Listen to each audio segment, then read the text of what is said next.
වචනය අහුම්කම් දෙන්න අපේ සිත් සූදානම් කරගනිමු. இன்றைய நாளிலும் தேவனுடைய வார்த்தையை கேட்பதற்காக இந்த இருதயத்தை நாங்கள் ஆயத்தப்படுத்திக் கொள்ளுவோம். සභාවේ සිටින ඔබට පමණක් නෙවෙයි, சபையில் இருக்கிற உங்களுக்கு மாத்திரமல்ல, ලෝකේ ජීවත් වෙන සියලුම කිතුරු ජනතාවට இந்த உலகத்தில் வாழ்கிற எல்லா கிறிஸ்தவ ஜனங்களுக்கும் අධිවැන් වහන්සේ යහපත් පණිවිඩයක් දීලා තිබෙනවා. இன்று ஒரு நல்ல ஒரு செய்தியை கொண்டு வந்திருக்கிறார். අපි යාඥා කරමු. நாங்கள் ஜெபம் செய்வோம். දෙවියන් වහන්සේ කරුණාව තුළ මේ මන්නාව භුක්ති විඳින්න සුදාත්ම වහන්සේ අනුග්‍රහ ලැබෙන්න කියලා. தேவனுடைய கிருபையை கொண்டு இந்த மன்னாவை நாங்கள் போஷிப்பதற்கு தேவன் எங்களுக்கு கிருபை செய்யும்படியாக. හලෙලූයා. அல்லேலூயா. දෙවියන් පියාණන් ඔබට වචනේ බාරයි. பிதாவே, இந்த வார்த்தையை உம்முடைய கரத்தில் ஒப்பு கொடுக்கிறோம். ඔබ වහන්සේගේ වචනේ පමණක් මගේ මුඛයෙන් නිදහස් කළ මැනව. உம்முடைய வார்த்தையை மாத்திரம் என்னுடைய உதடுகளில் உச்சரிப்பதற்கு நீர் உதவி செய்வீராக. අද දවසේ වචනේ ඔබගේ බැටළුවන්ට ආශිර්වාදයක් වේවා. இன்றைய நாளில் வார்த்தையை உம்முடைய ஆடுகளாகிய பிள்ளைகளுக்கு கொடுப்பதற்கு தேவன் உதவி செய்வீராக. ශිරු ගෞරවය මහිම වහන්සේට වේවා. சகல துதி கன மகிமை உமக்கு செலுத்தி යේසුස් වහන්සේගේ නාමයෙන් இயேசு கிறிஸ்துவின் நல்ல நாமத்தினால் ஜெபம் பண்ணி நினைக்கிறேன். ආමේන්. ஆமென். අද දේශනාවේ මාතෘකාව இன்று பிரசங்கத்தின் தலைப்பானது බොරුව. பொய். බොරුව. பொய். අද දවසේ දෙවියන් වහන්සේ මේ වචනේ දුන්නේ இன்றைய நாளிலும் தேவன் இந்த வார்த்தையை கொடுத்தது අනතුරු හැඟවීමේ පණිවිඩයක් ලෙස. ஒரு எச்சரிப்பின் செய்தியாக. එදා දවසේ දෙවියන් වහන්සේ යෙසායා තුලින් කතා කළා. அன்றைய நாளில் இயேசு கிறிஸ்து பிரசங்கத்தின் மூலமாக பேசினார். එදා දවසේ දෙවියන් වහන්සේ එසේකියල් තුලින් කතා කළා. அன்று எசேக்கியேல் தீர்க்கதரிசியின் மூலமாக பேசினார். අද දවසේ උන්වහන්සේ තෝරාගත් මනුෂ්‍යයන් තුලින් කතා කරමින් இன்றும் அவர் தெரிந்து கொள்ளப்பட்ட மனிதர்களின் மூலமாக பேசிக் கொண்டிருக்கிறார். ආශිර්වාදයේ පණිවිඩ ලැබෙනවා. ஆசீர்வாதத்தின் செய்தி கிடைக்கிறது. තරවට්ටු කිරීමේ පණිවිඩ ලැබෙනවා. கடிந்து கொள்ளுதலின் செய்தி கிடைக்கிறது. අනතුරු හැඟවීමේ පණිතුරු ලැබෙනවා. அதே போல எச்சரிப்பின் செய்தியும் கிடைக்கிறது. අද ලැබිලා තිබෙන්නේ අනතුරු හැඟවීමේ இன்று පණිවිඩය.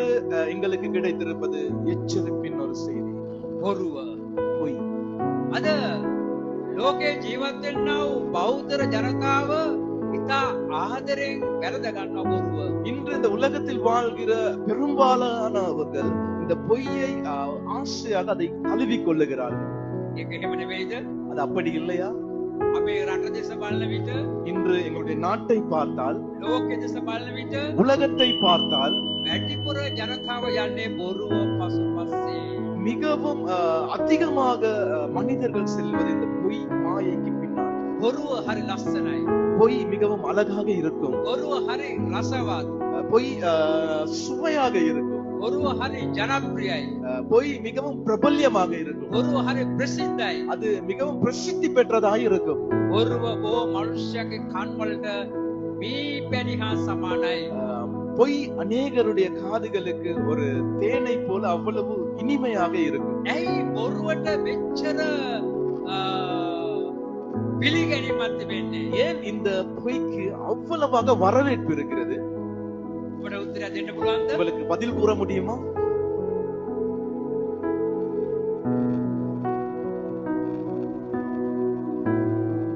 බොරුව කියන්නේ ලෝකේ ආධිපත්‍ය කරන උත්සාහ කරන්නා වූ යක්ෂයාගේ ක්‍රියාදාමයක්. பொய் என்பது இந்த உலகத்தை அதிகாரத்திற்குள் கொண்டு வருவதற்காக சத்துரு செய்கிற ஒரு கிரியையாக இருக்கிறது. අද රටේ බොහෝ පාලකයෝ බිහි වෙන්නේ ඇත්ත කතා කරලා නෙමෙයි. இன்று அநேக சபையில் போதகர்கள் உருவாகுகிறது உண்மையை பேசி அல்ல, බොරුව කතා කරලා තමයි රටේ පාලනය ගන්නේ. பொய்யை பேசி அவர்கள் ஆட்சி செய்து கொண்டிருக்கிறார்கள். ඉතින් පසුගිය ජනාධිපති මැතිවරණය මේකට හොඳම නිදසුනක්. கடந்த இந்த ஜனாதிபதி தேர்தல் ஒரு நல்ல உதாரணம். දේශපාලන කතා කරන්න කැමති නැහැ. நான் அரசியலை பேச நான் விரும்பவில்லை. නමුත් ඔබගේ අවධානය යම් කාරණයක් පිණිස යොමු කරන්න කැමතියි. ஆனாலும் ஒரு காரணத்தை உங்களுடைய அவதானத்துக்கு உட்படுத்துவதற்காக நான் இந்த காரியத்தை சொல்லுகிறேன். මේ මැතිවරණ වේදිකාවල එක මිනිහෙක් ඉතා අලංකාරව බොරු කියන පටන් ගත්තා. அந்த அரசியல் மேடையில் ஒரு மனிதன் மிகவும் அடுக்கடுக்காக அழகாக பொய்களை சொல்ல ஆரம்பித்தான். ඒක ඉතාවේ ආසාවෙන් අහන්න රස විඳින්න විශාල ජනතාවක් එහා බටේ රාස් වුණා. அதை மிகவும் ஆர்வமாக ஆசையோடு கேட்பதற்கு அநேக ஜனத்திரள் கூட்டம் கூடியிருந்தது. දෙවියන් වහන්සේගේ මිනිස්යෝ පවා தேவனுடைய மனிதர்கள் கூட, කිතුණු ජනතාව පවා கிறிஸ்தவ சமுதாயம் ஜனங்கள் கூட, කිතුණු පාලකරු පවා கிறிஸ்தவ போதகர்கள் கூட එයාවට එක රාශි වුණා. அவர்களை சுற்றி இருந்தார்கள். අවසානයේ එයා ජයග්‍රහණය කළා. இறுதியில் அவர் தேர்தலில் வெற்றி பெற்றார். දැන් අවුරුද්දක් යන විට දැන් ලෝකයේ ජනතාවට පැහැදිලිව තේරුම් ගන්න පුළුවන් කාරණයක් තිබෙනවා. ஒரு வருடம் கழிந்த பின்பு மிகவும் தெளிவாக புரிந்து கொள்ளக்கூடிய ஒரு காரணம் இருந்தது. එයා බොරු කතා කළේ කියලා. அவர் பொய் சொல்லி இருக்கிறார் என்பதை தெரிந்து கொள்ளலாம். මෙතන ප්‍රශ්නේ මේකයි. இதில் பிரச்சனை இதுதான். දෙවියන් වහන්සේගේ ජනතාව தேவனுடைய ஜனங்கள், විශාල ප්‍රධාන සභාවල நாயකයෝ பெரிதான சபையில் இருக்கிற தலைவர்கள் கூட මෙයාට සහයෝගය දුන්නා. இவருக்கு ஒத்துழைப்பு கொடுத்தார்கள். මමවත් මගේ පවුලවත් සහයෝගය දුන්නේ නැහැ. நானும் என் குடும்பமும் நான் ஒத்துழைக்கவில்லை. මේකට හේතුවක් තිබෙනවා. அதற்கு ஒரு காரணம் இருக்கிறது. මා තුළ ජීවමාන දෙවියන් වහන්සේගේ ආත්මයන් වහන්සේ ක්‍රියා කරනවා. எனக்குள் ஜீவனுள்ள தேவனுடைய ஆவியானவர் கிரியை செய்கிறார். මම මේ සභාවේ කියලා දෙනවා මේ සම්පූර්ණ බොරුව කරන්නේ බොරුව කියන්නේ මේක යක්ෂයාගේ වැඩක් කියලා. நான் என்னுடைய சபைக்கு சொல்லி இருந்தேன், இது சாத்தான் கிரியை செய்கிறான், பொய்யின் பிதாவானவன் கிரியை செய்கிறான் என்று. ඒ නිසා මම ඒකට අහුුනේ නැහැ. அதனால் நான் அதற்கு அகப்படவில்லை. එමත් ජනතාව අහුවෙන්න හේතුව ஆனாலும் அநேக ஜனங்கள் இதில் அகப்பட காரணம், සභාවේ ප්‍රධාන නායකයෝ අහුවෙන්න හේතුව சபையின் பிரதான போதகர்கள் கூட இதற்கு அகப்படுவதற்கான காரணம். මොකක්ද හිතන්නේ? நீங்கள் என்ன நினைக்கிறீர்கள்? මොකක්ද හේතුව? என்ன காரணமாயிருக்கும்? ඔවුන්ට සත්‍ය තේරුම් ගැනීමේ ආත්මය ඔවුන් තුළ තිබෙන්නේ නැහැ. சத்தியத்தை புரிந்து கொள்ளுதல் அந்த ஆவி அவர்களுக்குள் இருக்கவில்லை என்பது. සුදාග්‍රණ වහන්සේ ඔවුන් තුළ ක්‍රියා කළා නම් බොරු කාර්යයන්ට ඡන්දය දෙන්නේ කවදාවත්. பரிசுத்த ஆவியானவர் அவர்களுக்குள் செயல்பட்டிருந்தால் இந்த பொய்யர்களுக்கு ஒருபோது வாக்களித்திருக்க மாட்டார்கள். අද ලෝකයේ ගමන් කරන මාර්ගය ඔස්සේ බොහෝ මිනිස්සු ගමන් කරනවා. இன்று உலகத்தில் பயணிக்கிற அநேக ஜனங்கள் இப்படியான பொய்யான வழிகளில் நடந்து கொண்டிருக்கிறார்கள். දෙවියන් වහන්සේ ඔබට එහෙම ගමන් කරන්න අවසර දීලා නැහැ. தேவன் ஒருபோதும் உங்களுக்கு அந்த வழியில் நடப்பதற்கு அனுமதிக்கவில்லை. ඔවුන් අනතුර දැනගෙන ඒ අනතුර තමන්ගේ ජීවිතේ කොටසක් හැටියට වැළඳගෙන ඉන්නවා. அவர்கள் இதன் ஆபத்தை தெரிந்து கொண்டும் இந்த ஆபத்தை அவர்களின் வாழ்க்கையில் ஒரு பகுதியாக தரித்துக் கொண்டிருக்கிறார்கள். ඔවුන් කිව්ස්ම දසාත වෙන්නේ කා සමගද? அவர்கள் உடன்படிக்கையை உண்டு பண்ணி இருப்பது யாரோடு? ඔවුන් සමගි වෙලා ඉන්නේ කා සමගද? அவர்கள் ஐக்கியமாய் இருப்பது யாரோடு? ඔවුන් පොරොන්දු වෙලා ඉන්නේ කා සමගද? அவர்கள் அந்த உடன்படிக்கையை, அந்த சத்தியத்தை செய்திருப்பது யாரோடு? යෙසායා 28 වෙනි පරිච්ඡේදය 15 වෙනි පදය බලන්න. ஏசாயா 28ஆம் அதிகாரம் 15வது வசனத்தை நாங்கள் பார்ப்போம். යෙසායා 28 වෙනි පරිච්ඡේදයේ 15 වෙනි පදය. ஏசாயா 28:15வது வசனம். අපි මරණය සමග ගිවිසුමක් කොට පාතාලයේ සමග පොරොන්දුවකට බැඳ සිටිමුව. ගලා එන විපත පැමිණෙන විට ඒ අප වෙත නොවෙන්නේය. අපසාද අපි බොරුව අපේ රක්ෂස්ථානය කරගෙන වංචාවෙන් සැඟවී සිටීමයි ඔබ කීවෝය. நீங்கள் மரணத்தோடே உடன்படிக்கையும் பாதாளத்தோடே ஒப்பந்தமும் பண்ணினோம். பாதை பெரு வெள்ளமாய் புரண்டு வந்தாலும் எங்களை அணுகாது. நாங்கள் பொய்யை எங்களுக்கு அடையாளமாக்கி மாயையில் மறைவிலே வந்து அடைந்தோம் என்கிறீர்களே. ආමේන්. ஆமென். මම කියපු සියලු කාරණා මේ බයිබල් පදයේ ඇතුළත තිබෙනවා. நான் முன்பதாக சொன்ன எல்லா காரியமும் இந்த வேத வசனத்தில் அடங்கி இருக்கிறது. සමහර මිනිස්සු කියනවා මේ මිනිහා දේශපාලනේ කතා කරන්න කියලා. சில மனிதர்கள் சொல்லுகிறார்கள் இந்த மனிதன் அரசியலை பேசுகிறார் என்று. මම කතා කරන්නේ දෙවියන් වහන්සේගේ දේශපාලනය. நான் பேசுவது தேவனுடைய அரசாட்சி. දේශපාලනේ ලෝකේ ජනතාව අසු වෙලා ඉන්නවා.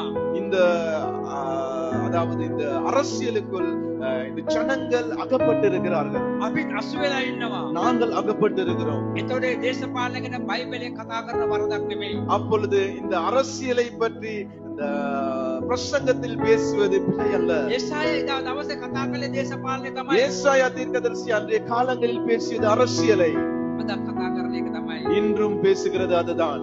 මොකද්ද ඒසායා මේ කියන්නේ? என்ன ஏசாயா தீர்க்கதரிசி சொல்ல வருவது? එදා දවසේ ජෙරුසලම සිටිය ජනතාව බොරුවට අහු වෙලා ඉන්නවා. அன்றைய நாட்களில் எருசலேமில் வாழ்ந்த மக்கள் இந்த பொய் எனும் மாயைக்கு அகப்பட்டு இருந்தார்கள். වර්තමාන අපි කොහොමද මේක සමාජයට ප්‍රකාශ කරන්නේ? அக்காலத்தில் நாங்கள் எப்படி இதை சமப்படுத்துவது? වර්තමානයේ ශ්‍රී ලංකාවේ ජීවත් වෙනා ජනතාව බොරුවට අහු වෙලා ඉන්නවා. இந்த நிகழ்காலத்தில் வாழ்ந்து கொண்டிருக்கிற இந்த இலங்கை ஜனங்களும் பொய்க்கு அடிமையாகி இருக்கிறார்கள். ආමේන්. ஆமென். මේක තමයි ඇත්ත කතාව. මේක තමයි ඇත්ත කතාව. இதுதான் உண்மை. ඊළඟ කාරණය, அடுத்த காரியம், ඔවුන් බොරුව ඔවුන්ගේ ජීවිතය කරගෙන ජීවත් වෙනවා. அவர்கள் இந்த பொய்யை அவர்களுடைய வாழ்க்கையாக உரித்தாக்கி கொண்டு வாழ்ந்து கொண்டிருக்கிறார்கள். ඒදා තත්ත්වෙත් එහෙම තමයි. அன்றும் அப்படிதான், අද තත්ත්වෙත් එහෙම තමයි. இன்றைய நிலைமையும் அதேதான். අද බොහෝ මිනිස්සු බොරුව තමන්ගේ ජීවිතය කරගෙන ජීවත් இன்று වෙනවා. அநேக மனிதர்கள் தங்களுடைய வாழ்க்கை இந்த பொய்யை ஜீவியமாக வைத்து வாழ்கிறார்கள். එදා යෙරුසලමේ ජනතාව அன்று எருசலேம் ஜனங்கள் බොරුව සමග ගිවිසුම් ගහගත්තා. பொய்யோடு ஒப்பந்தம் பண்ணி கொண்டார்கள். අද අපේ ජනතාව මොකද කරන්නේ? இன்று எங்களுடைய ஜனங்கள் என்ன செய்கிறார்கள்? බොරුව සමග ගිවිසුම් ගහගෙන තිබෙනවා. பொய்யோடு ஒப்பந்தம் செய்து கொண்டிருக்கிறார்கள். එදා යෙරුසලමේ ජනතාව அன்று எருசலேம் ஜனங்கள் මේ බොරුව සමග එකතු වීම නිසා இந்த பொய்யோடு ஒன்றிணைந்தபடியால் ඔවුන්ට විපත එන බව දැන அவர்களுக்கு விபத்து வருவதை அறிந்தும் ඔවුන් තමන්ගේ සිත රවටාගෙන அவருடைய இருதயத்தை ஏமாற்றிக் கொண்டு බොරුව සමග ජීවත් වුණා. பொய்யோடு வாழ்ந்தார்கள். මේක ඇත්ත කාරණයක් නෙමේද? இது உண்மையான ஒரு காரியம் அல்லவா? මේ ලංකාව කාලයක් ඉතා පහත් තත්ත්වයට බැටලා තිබ්බා. இந்த இலங்கை தேசம் கடந்த காலங்களில் ஒரு அடிமட்டத்தில் வீழ்ந்து போயிருந்தது. මේ වැටිල්ල අවසානයේ මරණ ගංගාව දක්වා ගමන් කරන්න අවස්ථාවක ලංකාව තිබ්බා. அந்த வீழ்ச்சி அநேகர் மரணத்தை சந்தித்தார்கள், மரண ஓலங்கள் காணப்பட்டது. දෙවියන් අපි යාඥා කළා. ஆனாலும் நாங்கள் ஜெபித்தோம். දෙවියන් වහන්සේ මිනිස්සුක ගොඩනගලා මේ වැටිච්ච ප්‍රපාතයෙන් රට නැවත ටිකින් ටික ඉදිරියට ගෙනාවා. தேவன் இந்த நாட்டை கட்டி எழுப்பி அந்த விழுந்த இடத்திலிருந்து தேவன் சற்று தூக்கி எடுத்தார். ඇත්ත කතා කරන්න ඕනේ. உண்மையை பேச வேண்டும். බඩු මිල අඩු වුණා. பொருட்களின் விலை குறைந்தது. ප්‍රශ්න ගොඩක් අඩු වුණා. நிறைய பிரச்சனைகளுக்கு ஒரு தீர்வு கிடைத்தது. මිනිස්සු ටික ටික කාලා බිල ඇඳලා ජීවත් වෙන්න නැත්තම් හුස්ම ගන්න පටන් ගත්තා. மனிதர்கள் திரும்பவுமாக சாப்பிட்டு குடித்து சற்று அவர்கள் நிம்மதியாக வாழ ஆரம்பிக்கிறார்கள். මේ මාර්ගය සාමාන්‍ය හොඳ මාර්ගයක් කියලා මිනිස්සු දන්නවා. அந்த வழி ஒரு நல்ல சிறந்த வழியாய் இருக்கிறது என்று மனிதர்களுக்கு தெரியும். නමුත් මිනිස්සු මොකද කළේ? ஆனாலும் மனிதர்கள் என்ன මේ செய்கிறார்கள்? මාර්ගෙට පයින් ගැහුවා. அந்த வழியை அவர்கள் எட்டி உதைக்கிறார்கள். මේ මාර්ගය ප්‍රතික්ෂේප කළා. அதை மறுதலிக்கிறார்கள். මේ මාර්ගය සම්පූර්ණ එපා කළා. அந்த வழியை அவர்கள் சம்பூர்ணமாக அதை வெறுக்கிறார்கள். ඕකේ අතුලාන්තේ හදවත දන්නවා. அவர்களுடைய உள்ளான இருதயம் தெரியும். මේ මාර්ගය අතහැරීමෙන් තමන් සහ තමන්ගේ පවුලට අනාගතයට විපතක් වෙන්න පුළුවන් බව. இந்த வழியை விட்டு விட்டால் எதிர்காலத்தில் எனக்கும் என் குடும்பத்திற்கும் விபத்து உண்டாகும் என்று ඒක දැන ඕ වැරදි මාර්ගය තෝරාගත්තා. அதை தெரிந்தும் அவர்கள் பிழையான வழியை தெரிந்து கொண்டார்கள். එදත් ලෝකයේ මේ දේ සිද්ධ වුණා. அன்றைய நாட்களும் உலகத்தில் இவ்வாறான காரியம் நடந்தது. අදත් මේ කාරණේ ලෝකයේ සිද්ධ වෙනවා. இன்றும் இந்த அரசாளுகிற இந்த ஆட்சியில் அது நடக்கிறது. විපත එන බව දැන තමන්ගේ සිත රවටා ගන්නව සමාජයක් ලෝකෙ තිබෙන්නේ. ஆபத்து வரும் என்று நன்கு அறிந்தும் தங்களுடைய இருதயத்தை தங்களுக்கு தானே ஏமாற்றிக் கொண்டுகிற ஒரு வாழ்க்கையை வாழ்ந்து கொண்டிருக்கிறார்கள். எரேமியா அநாகත වතුර මොකද කියන්නේ? எரேமியா தீர்க்கதரிசி என்ன சொல்லுகிறார்? සමාවෙන්න ஏசாயா புத்தகத்தை திருப்பிக் கொள்வோம்.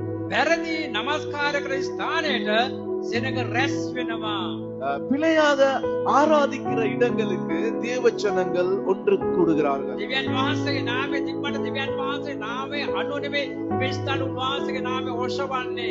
தேவனுடைய நாமம் என்று சொல்லுகிறார்கள், ஆனால் தேவனுடைய நாமத்தை சரியான விதத்தில் அல்ல அவர்கள் உயர்த்துகிறார்கள். එවැනි වැරදි ස්ථානවල ගිහිල්ලා ඔවුන්ගේ ජීවිතේ රක්ෂස්ථානේ ඒක තමයි කියලා හිතනවා. அப்படியான பிழையான ஆராதிக்கிற சில சபைகளுக்கு சென்று அதுதான் அடைக்கலமான சபை என்று அவர்கள் நினைத்துக் கொண்டிருக்கிறார்கள்.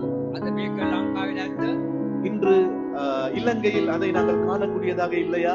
ලෝකේ දේශපාලනේ බොරුවේ මිනිස්සු රවටාගෙන යනවා. உலகத்தில் அரசியலில் பொய்களை சொல்லி மக்களை ஏமாற்றிக் கொண்டு போகிறார்கள். ක්‍රිස්තියානි සභාව තුළ බොරු ප්‍රොපර්ටිලා බොරු පාසල බිහිවෙලා කිතුරු ජනතාව රවටාගෙන යනවා. கிறிஸ்தவ சமுதாயத்திலும் சபையிலும் பொய்யான தீர்க்கதரிசிகள் பொய்யான போதகர்கள் உருவாகி ஜனங்களை ஏமாற்றிக் கொண்டிருக்கிறார்கள். මේ මාර්ගවල බොහෝ ජනතාව වැළ නොකඩී යනවා ඉවරයක් නැතුව. இந்த வழிகளை அவர்கள் பிரியமாய் ஏற்றுக்கொண்டு அதன் வழியில் நடந்து கொண்டு போகிறார்கள். யெசாயா මොකද කියන්නේ? ஏசாயா தீர்க்கதரிசி சொல்லுவது என்ன?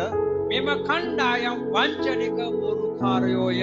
இந்த கூட்டம் வஞ்சகமான பொய்களை சொல்லுகிற ஒரு கூட்டமாய் இருக்கிறார்கள் என்று. අද බොහෝ බහුතර මනුෂ්‍යයන්ට මේක තේරුම් ගැනීමේ ආත්මය නැති බව පිළියනවා. இன்று பெரும்பாலான மக்களுக்கு இதை இனக்கண்டு கொள்ளும் ஆவி அவர்களுக்குள் இல்லை. අද යක්ෂයා පමණක් නෙවෙයි. இன்று சாத்தான் மாத்திரமல்ல, යක්ෂ බලකොටු சாத்தானின் கோட்டை දේශය ගිලගනිමින් සිටිනවා. தேசத்தை உட்கொண்டு கொண்டு இருக்கிறது. කිතුරු ජනතාව ගිලගනිමින් සිටිනවා. கிறிஸ்தவ ஜனங்களை விழுங்கிக் கொண்டிருக்கிறான். ආවුතුමා මේක දකිනවා. பவுல், பரிசுத்த பவுல் இதை காண்கிறான். ආවුල් රෝම සභාවට කියනවා. பவுல் ரோம சபைக்கு சொல்லுகிறார், රෝම සභාවෙත් මෙවැනි කාරණා සිද්ධ වෙමින් පවතිනවා. ரோம சபைகளும் இவ்வாறான காரியங்கள் சம்பவங்கள் நடைபெறுகிறது. ඔබ පුදුම වෙන්න එපා. நீங்கள் ஆச்சரியப்பட வேண்டாம், ඔබ බය වෙන්න එපා. பயப்பட வேண்டாம், ඔබ කලබල වෙන්න එපා. நீங்கள் சீர்குலைய வேண்டாம். කාලේ ඉදිරියට යන්න යන්න තත්ත්වය පිට වඩා භයානක වෙන බව මතක තබා ගන්න. காலம் கடந்து செல்ல இந்த காரியம் இன்னும் உக்கிரகமாய் நடக்கும் என்று சொல்லுகிறார். රෝම පළවෙනි පරිච්ඡේදයේ 25 වෙනි පදය රෝම සභාවට පවුල් මෙසේ කියනවා. ரோமர் முதலாம் அதிகாரம் 25வது வசனத்தில் ரோம சபைக்கு இப்படியாக சொல்லுகிறார். එසේම කළේ ඔවුන් දෙවියන් වහන්සේගේ සත්‍ය වෙනුවට මිත්‍යාවක් වැළඳගෙන මවුන් කාරණම් වෙනුවට මැවිල්ලක විදුම් හා ගැති කම්කල නිසාය. උන්වහන්සේ සදහටම ප්‍රශංසා වේවා. ආමේන්. தேவனுடைய சத்தியத்தை அவர்கள் பொய்யாக மாற்றி சிருஷ்டிகரை தொழுது சேவியாமல் சிருஷ்டியை தொழுது சேவித்தார்கள். அவரே என்றென்றைக்கும் ஸ்தோத்தரிக்கப்படத்தக்கவர். ஆமென். දිව්‍යන් වහන්සේ ජීවමානයි. தேவன் ஜீவனுள்ளவராயிருக்கிறார். දිව්‍යන් වහන්සේ සදාකාලයට ඔබගේ ප්‍රශංසාව හිමියොද දන වහන්සේ. அவர் சதா காலங்களிலும் சகல துதி கன மகிமைக்கும் பாத்திரராயிருக்கிறார். ඒක කිසිම ප්‍රශ්නයක් නැහැ. அதில் எந்த ஒரு பிரச்சனையும் இல்லை. නමුත් තියෙන ප්‍රශ්නේ බොරුව. ஆனால் இருக்கிற பிரச்சனை பொய். බොරුව කියන්නේ මොකක්ද? பொய் என்றால் என்ன? ග්‍රීක භාෂාවෙන් බොරුවට මෙහෙම කියනවා. கிரீக் பாஷையில் பொய்க்கு இப்படியாக அர்த்தம் இருக்கிறது. toisuedi. நோச்சுவேட்டி என்று சொல்லப்படுகிறது. ග්‍රීක භාෂාවෙන් බොරුවට කියන්නේ toisuedi කියලා. கிரீக் பாஷையில் பொய்க்கு சொல்வது டோஷுவேட்டி என்று. ඒකේ තේරුම මොකද්ද? அதற்கு அர்த்தம் என்னவென்றால் දෙවියන් වහන්සේගේ නාමයෙන් මිනිසා පුලා කිරීම. தேவனுடைய நாமத்தை கொண்டு மனிதர்களை வஞ்சிப்பது. ලෝකාකාරය නෙවෙයි. உலக ரீதியாக அல்ல. දේශපාලඥයෝ ලෝකාකාරය ලෝකේ මිනිස්සු පුලා කරනවා. அரசியல் இருக்கிறவர்கள் அரசியல் ரீதியில் அதாவது உலக வண்ணமாக உலக மக்களை ஏமாற்றிக் கொண்டிருக்கிறார்கள். නමුත් මේ පුලා කිරීම කොහොමද කරන්නේ? ஆனால் இந்த வஞ்சனை எப்படி நடக்கிறது? ආදර්ශලා වගේ අඳගෙන, போதகர்களைப் போல ஃபாதர்களைப் போல உடை அணிந்து கொண்டு, ආස්ස්ලා වගේ අඳගෙන, மாஸ்டர்களைப் போல உடை அணிந்து கொண்டு, බිෂොප්ලා වගේ අඳගෙන, பிஷப்பை போல உடை அணிந்து கொண்டு, අනාගත වතුරගේ පෙනී සිටිමින්, தீர்க்கதரிசியை போல காண்பித்துக் கொண்டு, බලවත් දේව දාස ලෙස පෙනී සිටිමින්, ஒரு வல்லமையான ஊழியனாக காண்பித்துக் கொண்டு, දෙවියන් වහන්සේගේ නාමය ප්‍රකාශ කරලා මනුෂ්‍යයන් පුලා කරන්නේ. தேவனுடைய நாமத்தை அவர்கள் சொல்லிதான் இந்த மனிதர்களை வஞ்சிக்கிறார்கள், ஏமாற்றுகிறார்கள். කොච්චර අනතුරු දායක තත්වයක්ද? எவ்வளவு ஒரு ஆபத்தான ஒரு நிலைமை. දෙවියන් වහන්සේගේ වචනය தேவனுடைய வார்த்தை මනුෂ්‍යයන්ට අල්ලගන්න බැරි විදියට மனிதர்களால் பிடித்துக் கொள்ள முடியாத அளவிற்கு ඒක වෙනස් කරනවා. அதை சேகரிக்கிறார்கள். මතු පිට බල්ලමිට පේන්නේ දෙවියන් වහන්සේගේ වචනේ තමයි. வெளியரங்கமாக பார்த்தால் அது தேவனுடைய வார்த்தையாக தான் இருக்கும். ඒ මුලා කිරීම ඒක මුලා කිරීම වචනයක් ඇටියට ඔව් ලස්සනට විදිනවා. அந்த வார்த்தையை வஞ்சிக்கும்படியாக அழகாக அதை சமர்ப்பிப்பார்கள். ඊළඟට දෙවියන් වහන්සේ වචනෙට ඔව් එක එක අර්ථ කතා දෙනවා. தேவனுடைய வார்த்தைக்கு பலதரப்பட்ட அர்த்தங்களை சொல்லுவார்கள். භයානක දේ තමයි ஒரு பயங்கரமான காரியம் என்னவென்றால் දෙවියන් වහන්සේට දෙන්න ඕන ගෞරවය ඔව් වංචනික ලෙස ගන්නවා. தேவனுக்கு கொடுக்க வேண்டிய கனத்தையும் மரியாதையும் அவர்கள் வஞ்சகமாய் பெற்றுக் கொள்ளுகிறார்கள். මගේ Facebook එකට වීඩියෝ එකක් ආවා. என்னுடைய முக புத்தகத்துக்கு Facebookக்கு ஒரு வீடியோ வந்தது. මම මේ වීඩියෝ හොඳට බැලුවා. நான் அந்த வீடியோவை நன்றாக பார்த்தேன். පාස්ටර් ලස්සන කාර් එකකින් එනවා. மாஸ்டர் ஒரு அழகான ஒரு கார்ல வாராரு. දේවස්ථාන ඉස්සරහා ලොකු පෝටිකෝවක් තියෙනවා. அந்த ஆலயத்துக்கு முன்பதாக ஒரு அழகாக ஒரு போர்ட்டிகோ அமைக்கப்பட்டிருந்தது. ලස්සන ගෑනුම 20 දෙනෙක් 20ක් විතර දෙපැත්තට වෙලා හිටගෙන ඉන්නවා කෙලි. அழகான பெண்கள் இரண்டு பக்கமாக வரிசை கிரமமாக நின்றார்கள். හරියට කන්‍යාව වගේ. அந்த கன்னிகைகளை போல். පාස්ටර් කාර් එක දුරින් සිට එනකොට அந்த போதகரின் கார் தூரத்தில் வரும் பொழுது මේ කන්‍යාවට පිට ළමයි අප්පුඩි ගහන්න පටන් ගන්නවා. இந்த கன்னிகள் கரங்களை தட்ட ஆரம்பித்தார்கள். දැන් වීඩියෝ එක හැමදාම යනවා මේක. அந்த வீடியோ எல்லா இடமும் ஷேர் செய்யப்படுகிறது. පාස්ටර් කාර් එක ආපස්සේ එක කාන්දා කියලා කාර් එක දොර අරිනවා. அந்த போதகரின் கார் வந்ததுக்கு பின்னால ஓடி போய் ஒரு பெண் கதவை திறக்கிறாள். පාස්ටර් කාර් එකේ බැස් හැටිය அந்த போதகர் காரில் இருந்து இறங்கியவுடன் අර ගෑන් ළමයි ඔක්කොම ගිහලා පාස්ටර්ගේ කකුල් දෙක ඉපිනවා. அந்த பெண்கள் எல்லாரும் போய் அந்த பாஸ்டரின் காலில் விழுகிறார்கள். මොකද මේ ධර්මය? இது என்ன தர்மம்? මොකද මේ ආගම? இது என்ன சமயம்? යේසුස් වහන්සේ කෝලයාගේ පාද සේදුවා. இயேசு கிறிஸ்து சீஷர்களின் பாதங்களை கழுவினார். දැන් මොකද සිද්ධ වෙන්නේ? இப்பொழுது என்ன நடக்கிறது? කෝලයා පාස්ටර්ගේ කකුල ලේව කනවා. சீஷர்கள் போதகரின் கால்களை நக்குகிறார்கள். අද දැක්ක ඇමරිකාවේ ලංකාවේ පාස්ටර්ගේ වීඩියෝ එකක් යනවා.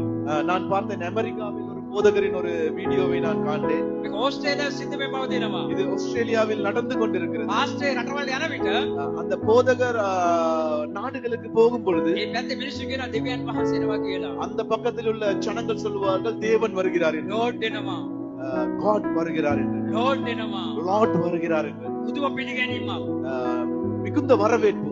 යේසුස් වහන්සේ මේ ලෝකේ ජීවිතන කාලෙවත් එහෙම පිළිගැනීමක් යේසුස් වහන්සේ ලැබුණේ නැහැ. இயேசு கிறிஸ்து இந்த உலகத்தில் வாழ்கிற பொழுது கூட அவர் இப்படியான ஒரு மகிமையை அவருக்கு என்று எடுத்துக்கொள்ளவில்லை. සභාවේ කණ්ඩායමක් ඉන්නවා. சபையில் ஒரு கூட்டம் இருக்கிறது. ඒගොල්ලන් පුහුණු කරලා තියෙනවා. அவர்களை பயிற்றுவிக்கப்பட்டிருக்கிறார்கள். පාස්ටර්ට කතා කරන්න උගන්වන්න කියලා. பாஸ்டருக்கு பேசுவது எப்படி என்று. පාස්ටර්ට කරු කරන්න උගන්වන්න කියලා. பாஸ்டருக்கு மரியாதை செலுத்துவது எப்படி என்று. පාස්ටර් ගැන එන්න ගිහිල්ලා ඒ කියන්නේ එයා ගැන උසස් කරලා කතා කරන්න උගන්වන්න කියලා. அவரை குறித்து புகழ்ந்து உயர்த்தி பேச வேண்டும் என்று கற்பித்துக் கொடுக்கிறார்கள். ඒක හරිය ගැන්වීමක්ද? இது சரியான ஒரு படிப்பினையா? මේක තනිකර ව්‍යාජ ගැන්වීමක්. இது ஒரு பொய்யான ஒரு படிப்பினை. අද ලක්ෂ සංඛ්‍යා ජනතාව ඒ තැන්කට ගිහිල්ලා ඒ දේවල් කරනවා. இன்று லட்சக்கணக்கான மனிதர்கள் இவ்வாறான இடங்களுக்கு போய் ඔවුන් காரியங்களை செய்கிறார்கள். මැවිල්ලට නෙමෙයි නමස්කාර කරන්නේ. அவர்கள் உண்மையான தெய்வத்துக்கு ඔවුන් මැවිල්ලට නමස්කාර කරන්නේ. அவர்கள் சிருஷ்டிக்கு தான் அவர்கள் ஆராதனை செய்கிறார்கள். මැවිල්ල මවා පාලනය කරන දෙවියන් වහන්සේ වෙනුවට சிருஷ்டிகரை ஆராதிப்பதற்கு பதிலாக ඔවුන් මැවිල්ලට නමස්කාර කරනවා. சிருஷ்டித்ததை அவர்கள் ஆராதிக்கிறார்கள். පාවුල්තුමා මේ කාර්ය දැක්කා.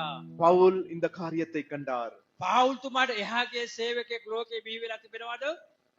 பவுலுக்கு அப்பாற்பட்ட அவரை மிஞ்சின ஒரு ஊழியம் இந்த உலகத்தில் இருக்கிறதா? එම සේවකයෙක් ඇමරිකාව බිහි වෙලා තිබෙනවා. அப்படி ඇමරිකාවේ බිහි වෙලා තිබෙනවා. அப்படி ஊழியர்கள் அமெரிக்கா தேசத்தில் உருவாகி இருந்தார்கள். ඉන්දියාවේ බිහි වෙලා තිබෙනවා. இந்தியாவில் உருவாகி இருக்கிறார்கள். ඒගොල්ලෝ ලංකාවට ඇවිල්ලා තිබෙනවා. அவர்கள் இலங்கை தேசத்துக்கு வந்திருக்கிறார்கள். මම අවුරුදු 11 12 දී ඔය දෙහිවල ක්‍රීඩාංගණයට විශාල රැස්වීමක් බලන්න ගියාවේ. எனக்கு 11 12 வயது இருக்கும் பொழுது தெய்வலையில் ஒரு மைதானத்தில் ஒரு பெரிதான ஒரு கூட்டம் நடந்தது. දහස් ගණන් සෙනග ඇවිල්ලා ඉන්නවා. ஆயிரக்கணக்கில் ஜனங்கள் இருந்தார்கள். ඇමරිකාවේ ප්‍රසිද්ධ දේවදාසයා ආවේ. அமெரிக்காவில் இருந்து ஒரு பிரசித்தி பெற்ற தேவ ஊழியன் வந்தார். එයා වීඩියෝ නැගලා දේශනා කරන විට அவர் அந்த மேடையில் ஏறி பிரசங்கம் பண்ணும் பொழுது, ගායනා කරන විට பாடும் பொழுது කොච්චර හාස්කම් සිද්ධ වුණාද? எவ்வளவு ஆச்சரியங்கள் அற்புதங்கள் நடந்தது. මේ කුඩා දරුවෙක් කෙන මම මේ ඇස් දෙක දැක්කා. நான் சிறு வயதாய் இருக்கும் பொழுது என்னுடைய கண்களால் நான் இவைகளை பார்த்தேன். විකලාය සුව වෙනවා. குருடர்கள் சுகமாகினார்கள். බලවත් හාස්කම් සිද්ධ වෙනවා. வல்லமையான அற்புதங்கள் நடந்தது. ඕ ප්‍රශංසා කළේ දෙවියන් වහන්සේට. அவர்கள் ஆராதித்தது தேவனை. ඕ දේවදාසයන් ප්‍රශංසා කළේ නැහැ. அவர்கள் தேவ ஊழியர்களை ஆராதிக்கவில்லை. ඕ දේවදාසයන් කරු කළේ නැහැ. தேவ ஊழியர்களை அவர்கள் கனப்படுத்தவில்லை. ඕ දේවදාසයාගේ නාමය ප්‍රකාශ කරමින් ගම්මානේ ගියේ නැහැ. அவர்கள் தேவன் ஊழியக்காரர்களின் நாமத்தை பிரஸ்தாபப்படுத்தவில்லை. ප්‍රශංසා කළේ ගෞරව දුන්නේ දෙවියන් වහන්සේටයි. அவர்கள் ஆராதித்ததும் அவர்கள் அடிபணிந்ததும் தேவனுக்கு மாத்திரமே. වර්තමානයේ ක්‍රමයේ ව්‍යාජ ගැන්වෙතුලින් විනාශ වෙමින් පවතිනවා. நிகழ்காலத்தில் இந்த காரியங்கள் சற்று சற்றாக மாற்றமடைந்து கொண்டு வருகிறது. කුලියා පිළිද ආපු ශිෂ්ට කෙනෙක් Facebook එකේ වොයිස් කට් එකක් දෙනවා. புளியாப்பிட்டியில் இருக்கிற ஒரு சகோதரி Facebookல ஒரு வாய்ஸ் கட் கொடுக்கிறார். ඕ මිනිස්සු කියනවා එයා ගාව තියෙන ව්‍යාජ ගැන්වීම කියලා.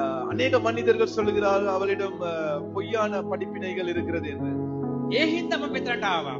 அதனால் நான் இங்கு வந்தேன். අවුරුදු 30ක් සභාවකදී කාන්තාවක්. நான் 30 வருடமாக சபையில் இருந்த ஒரு பெண்மணி. මට ඕන වුණා මෙතනට ඇවිල්ලා මේ ව්‍යාජ ගැන කියලා බලන්න.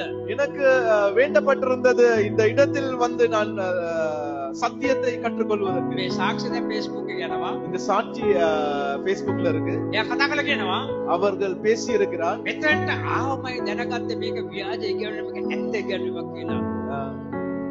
ව්‍යාජ ගැනීමක් මේක ඇත්ත ගැනීමක් කියලා. இந்த இடத்தில் வந்த பிறகுதான் நான் தெரிந்து கொண்டேன் இங்கு பொய்யான படிப்பினை அல்ல உண்மையான படிப்பினை கொடுக்கப்படுகிறது என்று. අවුරුදු 7ක් එයා සභාවක හිටියා. 30 வருடம் அவர் ஒரு சபையில் இருந்தார். දිව්‍යන් වහන්සේ වචනේ දන්නේ නැහැ. දිව්‍යන් වහන්සේ වචනේ දන්නේ නැහැ. தேவனுடைய வார்த்தை சரியாக தெரியாது. සත්‍ය දන්නේ නැහැ. சத்தியம் தெரியாது. මෙතනට ගිහින් පැය දෙක තුනක් හිටිය. இந்த இடத்தில் 2-3 மணி நேரம் தான் இருந்தார்.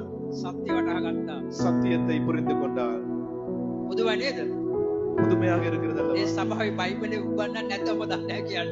அந்த சபையில் வேதாகமத்தை கற்றுக் கொடுப்பதில்லை என்று நான் நினைக்கிறேன். මේක තනිකර බොරු කරන ස්ථානකට ගිහිල්ලා සත්‍ය ඉගෙන ගන්න කියන්නේ. பொய்யான இடங்களுக்கு சென்று சத்தியத்தை கற்றுக்கொள்ள முயல்கிறார்கள். යේසුස් වහන්සේ දැක්කා මේ වැනි දේවල් ආපොලේ සිද්ධ වෙන බව. இயேசு கிறிஸ்து கண்டார் இப்படியான காரியங்கள் இந்த பூமியில் நடக்கிறது. මිනිස්සු බොරුවට අසු වෙලා විනාශ වෙන බව යේසුස් වහන්සේ දැක්කා. அநேக மனிதர்கள் இந்த பொய்க்கு அகப்பட்டிருப்பதை இயேசு கிறிஸ்து கண்டார். யோவான் 8 වෙනි පරිච්ඡේදයේ 44 පදයේ යේසුස් වහන්සේ මේ ගැන කතා කරනවා. யோவான் 8ஆம் அதிகாரம்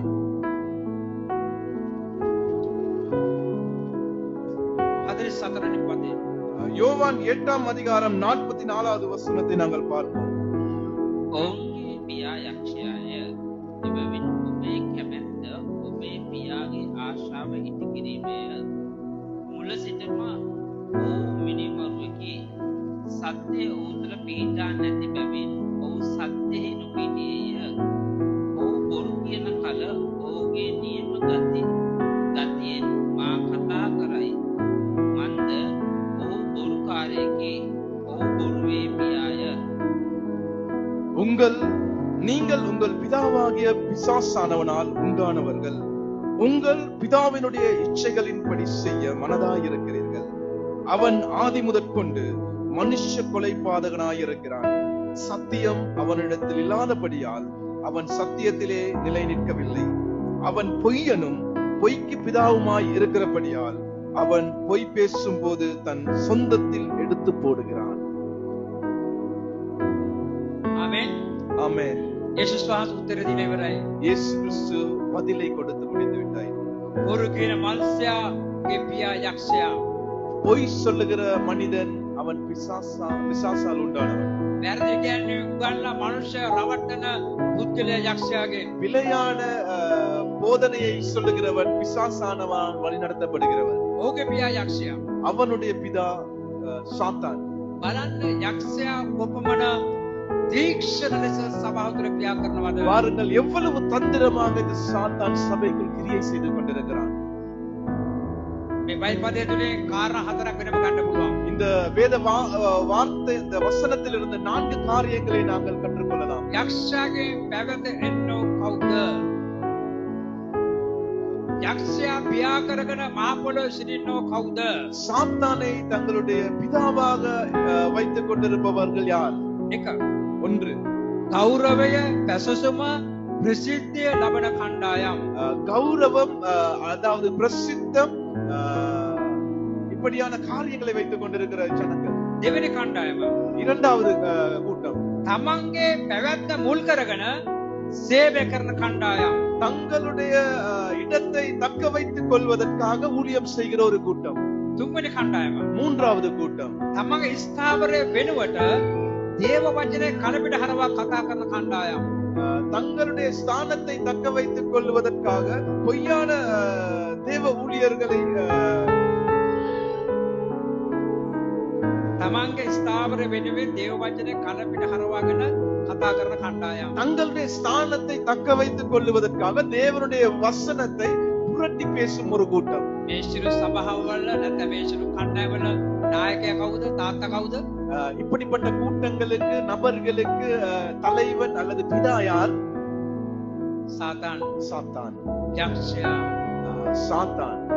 අද රට යක්ෂයට අහු වෙලා இன்று உலகம் பிசாசுக்கு அகப்பட்டு இருக்கு. කිතුණු සභාව යක්ෂයට අසු වෙලා கிறிஸ்தவ சபைகள் அகப்பட்டு கொண்டிருக்கிறார்கள். කිතුණු පාලකෝ යක්ෂයට අසු වෙලා கிறிஸ்தவ போதகர்கள் அகப்பட்டு கொண்டிருக்கிறார்கள். විශාල අගහදින ගමන් කරනවා. இப்படியான ஒரு பயங்கரமான பாதையில் நடந்து கொண்டிருக்கிறார்கள். මේකට හේතුවක් තිබෙනවා. அதற்கு ஒரு காரணம் இருக்கிறது. මේකට ප්‍රධාන කාරණයක් තිබෙනවා. இதற்கு ஒரு பிரதான காரணம் இருக்கிறது. යේසුස් වහන්සේ මේ කාරණය පැහැදිලි කරනවා. இயேசு கிறிஸ்து இந்த காரியங்களை அவர் விளக்கி கொடுக்கிறார். யோவான் 3 වෙනි පරිච්ඡේදයේ 6 වෙනි පදය බලන්න. யோவான் 3ஆம் அதிகாரம் 6வது வசனத்தை நாங்கள் பார்ப்போம். සුදු යෝහන් 3 වෙනි පරිච්ඡේදයේ 6 වෙනි පදය. பரிசுத்த யோவான் 3ஆம் அதிகாரம் 6வது வசனம். மாம்சத்தினால் பிறப்பது மாம்சமாய் இருக்கும், ஆவியினால் பிறப்பது ஆவியாய் இருக்கும். මාංශයෙන් උපදින දේ මාංශය, ආත්මයන්ගෙන් උපදින දේ ආත්මය. යේසුස් පැහැදිලි කියනවා. இயேசு கிறிஸ்து விளக்கமாய் சொல்லுகிறார். මොකද මේ කියන්නේ? என்ன சொல்லப்பட்டிருக்கிறது? යම් දවසක මිනිස්සුන්ට සුභ ආරංචි ලැබෙනවා. ஒரு நாளைக்கு தேவனுடைய ஜனங்களுக்கு சுவிசேஷம் அறிவிக்கப்படும். ඒ සුභ ආරංචිය තමන්ගේ ජීවිතේට විශාල බලපෑමක් ඇති කර ගන්නවා. அந்த சுவிசேஷம் தங்களுடைய வாழ்க்கைக்கு ஒரு தாக்கத்தை உண்டு பண்ணும். ඔව් දකිනවා යේසුස් වහන්සේ තමන් ගැලවුම්කාරයම. அவர்களுக்கு தெரியும் இயேசு கிறிஸ்துவால் மாத்திரமே ரட்சிப்பை கொடுக்க முடியும். ඒත් තමන්ගේ ජීවිතේ ගැලවුම්කාරය හැටියට ඔව් යේසුස් වහන්සේ පිළිගන්නවා. அதனால் தங்களுடைய சொந்த இரட்சகராக இயேசு கிறிஸ்துவை ஏற்றுக்கொள்வார்கள். යේසුස් වහන්සේ තමන්ගේ ජීවිතේ ගැලවුම්කාරයට පිළිගත්තාම இயேசு கிறிஸ்துவை தங்களுடைய வாழ்க்கையில் இரட்சகராய் ஏற்றுக்கொண்டால் ඒ මිනිස්සු අවංකව යේසුස් වහන්සේ පිළිගත්තා නම් அந்த மனிதன் உண்மையாக இயேசுவை ஏற்றுக்கொண்டால் ඔහුගේ ජීවිතේ මානසික කාරණා යටපත් වෙනවා. அவனுடைய ஜீவியத்தில் பெரிதான காரியங்கள் அடங்குகிறது. ඔහුගේ ජීවිතේ ආත්මික කාරණා ඉහළට එන්න පටන් ගන්නවා. அவனுடைய வாழ்க்கையில் ஆவிக்குரிய காரியங்கள் மேலோட்டமாய் இருக்கும்.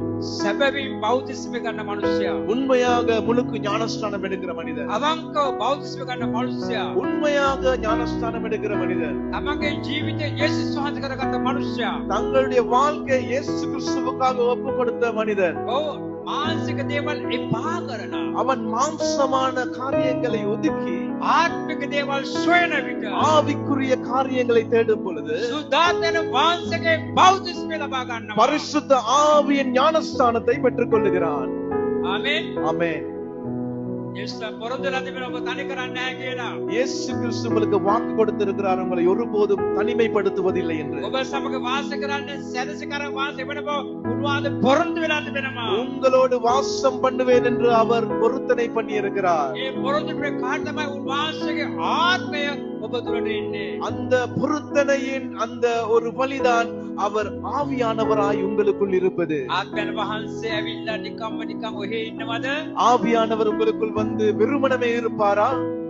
ආත්මයන් වහන්සේ උන්වහන්සේගේ දීමනාවල ඔබ පුරවනවා. ஆண்டவர் அதாவது ஆவியானவர் உங்களுக்குள் வரங்களை கொடுத்து அந்த வரங்களால் உங்களை நிரப்புகிறார். ඊළඟට ආත්මයන් වහන්සේ උන්වහන්සේගේ බලවල ඔබ පුරවනවා. அடுத்ததாக அந்த ஆவியானவர் கனிகளால் உங்களை நிரப்புகிறார்.